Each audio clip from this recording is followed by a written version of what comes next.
ప్రయాణానికి ముహూర్తాలు ఎలా పెట్టాలో తెలుసా? వెనక్కి తిరిగి రాకుండా పెట్టాలి. మనమైతే ఎక్కడికైనా పెడితే ఏలూరు నుంచి గుంటూరు వచ్చి పురాణం చెప్పాక మళ్ళీ హాయిగా గుంటూరు నుంచి ఏలూరు వెళ్ళేటట్టుగా ముహూర్తం పెట్టుకు మనం రావాలి, ఎందుకంటే మనకి ఇంకా పనులు ఉన్నాయి కనుక. కానీ వీళ్ళు అడవికి వెళ్ళి వెనక్కి రాకుండా చచ్చిపోవడానికి పెట్టాలి. అందుకే ఏమన్నాడు తెలుసా? మార్గశీర్ష మాసములో పాడ్యమి నాడు శుద్ధ ప్రతిపత్తి నాడు మనం ప్రయాణమై వెడదాం. మార్గశీర్ష మాసంలో శుక్లపక్షంలో పాడ్యమి నాడు తీర్థయాత్రలు కడితే వాడి ఇంటికి తిరిగి రావడానికి ఒక శాస్త్రం ఉందండి. వాడికి ఇంటికి తిరిగి రాకూడదు అనుకుంటే ఆ పాడ్యమి నాడు ప్రయాణం చేయడం చాలా మంచిదట.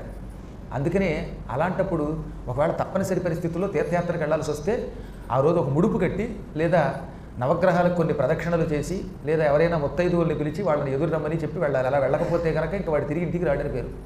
అందుకే మహానుభావుడు కనుక విదురుడు అన్ని శాస్త్రములు ఎరిగినవాడు కనుక కార్తీక పూర్ణిమ నాడు దానాలు చెయ్యి. మార్గశీర్ష మాసము రాగానే ప్రతిపత్తిథి అనగా పాడ్యమి నాడు మనం అడవికి వెడదాం, ఇంకా తిరిగిరాం, ఇంకా నగరానికి రాం, ఎవడు రమ్మన్నారాం, అక్కడే చచ్చిపోతాం మనం అనగానే అన్నిటికీ అంగీకరించాడు ధృతరాష్ట్రుడు.